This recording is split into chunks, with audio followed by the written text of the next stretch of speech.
Bismillahirrahmanirrahim. Assalamu alaikum wa rahmatullahi wa barakatuhu. I hope you people are doing great. So students, today we are going to start our lecture number 3 of English grade 4.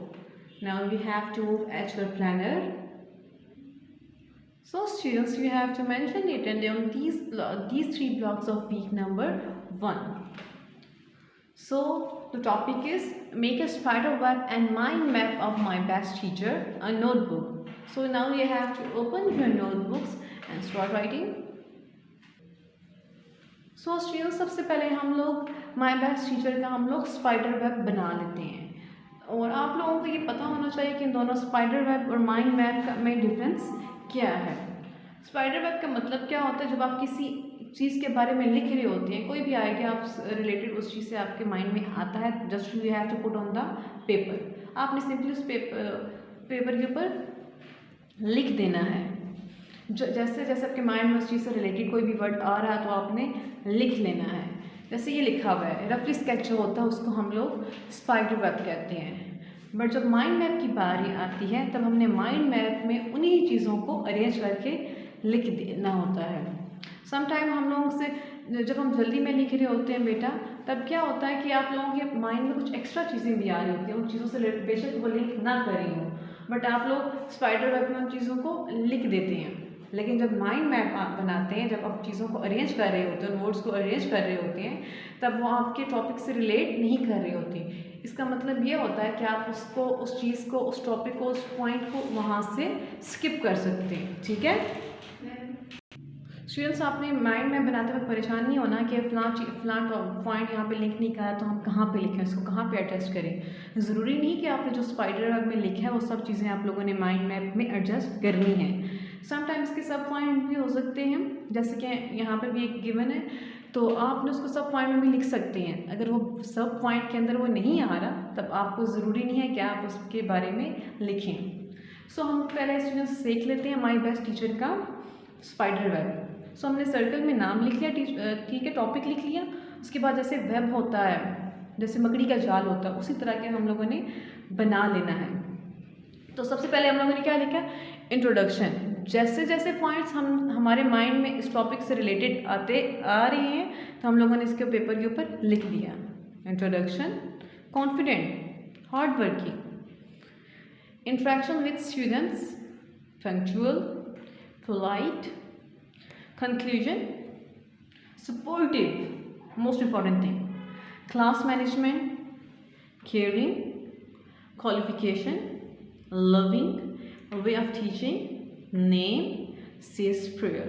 ठीक है, अब जैसे जैसे हमारे mind में topic से related words आते हैं, चीज़ें आती हैं, क्लूज हमें मिलते हैं कि हम लोगों ने पेपर के ऊपर लिख दिया। लेकिन हम लोग देखें यहाँ पे हम लोग इंट्रोडक्शन दे रहे हैं, ठीक है, नेम बाद में लिख रहे हैं, कंक्लूजन सेंटर में आ रहा है, तो इसका मतलब क्या हुआ कि हम लोगों ने अब इसको अरेंज करके लिखना है। तो इसी को माइंड मैप का नाम दिया गया है। सबसे पहले क्या आ गया, इंट्रोडक्शन। जैसे कि आपको पता है जब हम किसी का इंट्रोडक्शन दे रहे होते हैं उसमें नेम तो मस्ट आएगा ना, खास तौर पे टीचर का। अगर स्टूडेंट्स यहाँ पे अगर आप कुछ खुद से भी ऐड करना चाहें तो आप लोग ऐड कर सकते हैं। तो यहाँ पे हमने इंट्रोडक्शन दिया, इंट्रोडक्शन में टीचर का नेम आ गया, इसकी क्वालिटीज़ भी बता सकते हैं, आप टीचर की हाइट बता सकते हैं, उसका कलर बता सकते हैं, ठीक है, ये टीचर का कलर कैसा है, वो बोलती कैसे है, वे ऑफ टॉकिंग कैसा है, तो ये आप इस इंट्रोडक्शन के अंदर ये जो पॉइंट है इसके अंदर आप लोग ऐड कर सकते हैं। क्वालिफिकेशन आ गया इसके बाद कि आपकी टीचर कितनी पढ़ी हुई है, हार्ड वर्किंग, क्योंकि जो आप लोगों से जो लोग लिंक कर रहे होते हैं, रिलेट कर रहे होते हैं, इसका मतलब क्या होता है, तो हार्ड वर्किंग है या नहीं है। टीचर के लिए मोस्ट इंपॉर्टेंट जो थिंग होती है वो क्या होती है, हार्ड वर्किंग है। पंक्चुअल, यस, मोस्टली जो टीचर्स पंक्चुअल होते हैं, ये तो उनकी खासियत होती है टीचर्स की कि उन्होंने रोज़ आना, तो वो पंक्चुअल होते हैं। कॉन्फिडेंट, क्लास मैनेजमेंट, और ये स्किल हर टीचर के अंदर नहीं होती क्लास मैनेज करने वाले, ठीक है। तो आपकी जो फेवरेट टीचर होगी आपने उसके बारे में बताना है कि उसके अंदर क्लास मैनेजमेंट स्किल है या नहीं है। इंटरेक्शन विद स्टूडेंट्स, तो टीचर का इंटरेक्शन कैसा है स्टूडेंट्स के साथ, सपोर्टिव, यस, सपोर्टिव है या नहीं है ये भी बताना है। पोलाइट, वे ऑफ टीचिंग, कि उसका पढ़ाने का मेथड कैसा है, समझ आ रही है आपको या नहीं आ रही है, वो कैसा पढ़ाती है, ये पढ़ाते हैं। Loving, caring, most important thing, teacher का लविंग और केयरिंग होना बहुत ज़रूरी होता है, ठीक है, तो ये भी एक इम्पॉर्टेंट पॉइंट है टीचर के लिए। Says prayers, yes.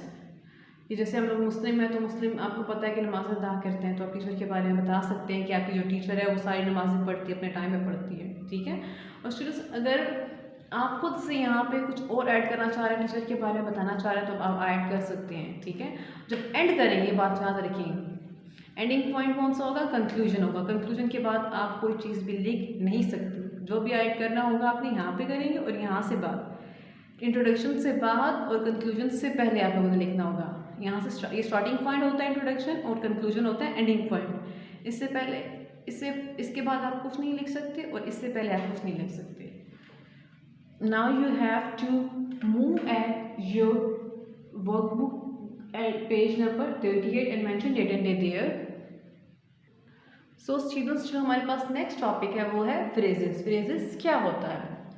A phrase is a group of words. जो phrase होता है एक words का group होता है, ठीक है, उसके अंदर different words होते हैं। सिंगल वर्ड्स होगा वो phrase नहीं होगा, 2 होगा, 3 होंगे, 4 होंगे। It is not a sentence. ये बात हमेशा याद रखें, जो phrase होगा वो sentence नहीं होगा, group of words होता है। फॉर एग्जाम्पल यहाँ से ले लेते हैं आ ग्रुप ऑफ वर्ड्स, ये आधी लाइन ले लेते हैं यहाँ से, ये फ्रेज है। अब जब पूरी बात करेंगे हम तो इसका मतलब क्या होगा कि ये एक सेंटेंस है। It is not a sentence, ये एक सेंटेंस नहीं होता, but a part of sentence, लेकिन ये एक सेंटेंस का हिस्सा होता है। ये देखिए यहाँ से a phrase is a sentence, यहाँ से लेकिन यहाँ तक जो हमारे पास है लाइन, ये सारी एक सेंटेंस है। अगर हम लोग डिवाइड कर दें इसको आ ग्रुप ऑफ वर्ड्स, तो तब हमारे पास ये क्या बन जाएगा, फ्रेज बन जाएगा। A phrase gives us an idea, जो फ्रेज होता है वो हमें एक आइडिया देता है, but does not have a verb in it, लेकिन इसके अंदर वर्ब नहीं होता। ये बात हमेशा याद रखें, ये जस्ट एक आइडिया देता है लेकिन इसके अंदर वर्ब नहीं होता। Phrases in a minute, up the tree, you and I, my father's shirt, ठीक है। स्टूडेंट्स जब हम नेक्स्ट सॉल्व करें आप इसको देख लें। Say which of the following are phrases, आपने बताना है कि जो नेक्स्ट सेंटेंसेस गिवन है इनमें से फ्रेजेस कौन से हैं। Note that the punctuation has not been included, ये बात याद रखें कि यहाँ पे पंक्चुएशन यूज़ नहीं की गई, क्योंकि जब हम सेंटेंस एंड करते हैं तब पंक्चुएशन मार्क्स यूज़ करते हैं ना। तब देख रहे हैं यहाँ पे फ्रेज से हम पी से इंडिकेट करेंगे फ्रेज को, और जो सेंटेंस होगा उसको एस से। जो सेंटेंस होगा उसके सामने हम लोगों ने एस लिख देना है और जो फ्रेज होगा वहाँ पे पी। ओवर द फेंस, ये हमें नज़र आ रहा है कि ये बिल्कुल शॉर्ट सी बात की हुई है, कोई मीनिंगफुल कन्वे नहीं कर रहा, तो ये फ्रेज है। शी लाइक्स मैंगोज, वो मैंगोज पसंद करती है, तो ये सेंटेंस है S. I am on the road, मैं रोड के ऊपर हूँ, sentence. They don't want any, वो क्या नहीं चाहते, तो ये फुल मीनिंग नहीं करना, ये जो लाइन है ये फ्रेज होगा। The star sparkle, it is also phrase P. At the end of the road, पूरी बात नहीं यहाँ पे, तो ये भी फ्रेज होगा। वी स्पीक ट्रूथ, हम सच बोलते हैं, तो ये एक सेंटेंस है। ही किक इट, उसने किसी चीज़ को किक किया, तो ये भी सेंटेंस है, क्योंकि फुल मीनिंग कन्वे कर रहे हैं ना। आपने इसकी लेंथ पे नहीं जाना कि ये बहुत छोटा है, बट ये जो सेंटेंस होता है वो वर्ब को इंक्लूड करता है। Now and then, phrase 3 or 4, 3 या 4। आर यू कमिंग, क्या आप आ रहे हो, तो ये क्या होगा, सेंटेंस। इन द वर्ल्ड, दुनिया में, फ्रेज। ओवर आवर हेड्स, हमारे सरों के ऊपर। विद अ स्माइल, मुस्कुराहट के साथ, ये भी फ्रेज होगा क्योंकि फुल मीनिंग नहीं यहाँ पे आया हुआ। Use the given phrases in sentences, यहाँ पे हमारे पास फ्रेजेस गिवन है और हमने उनको सेंटेंसेस में यूज़ करना है। यस्टरडे मॉर्निंग, यहाँ पे यस्टरडे मॉर्निंग है। Yesterday morning I was in Islamabad, कल सुबह मैं इस्लामाबाद में था। Where were you yesterday morning, कल आप सुबह कहाँ थे। A big box, next one. Put all the buttons in a big box, सारे बटन बिग बॉक्स के अंदर डाल दो। He has a big box of candies, उसके पास एक बड़ा सा बॉक्स कैंडीज़ का है। Students move at page number 39, that is your homework. यहाँ पे फ्रेजेस हैं और जो फ्रेजेस जहाँ पे आपको नज़र आ रहे होंगे तो you have to underline that, और आपने अच्छे से काम करना है। फी अमान अल्लाह।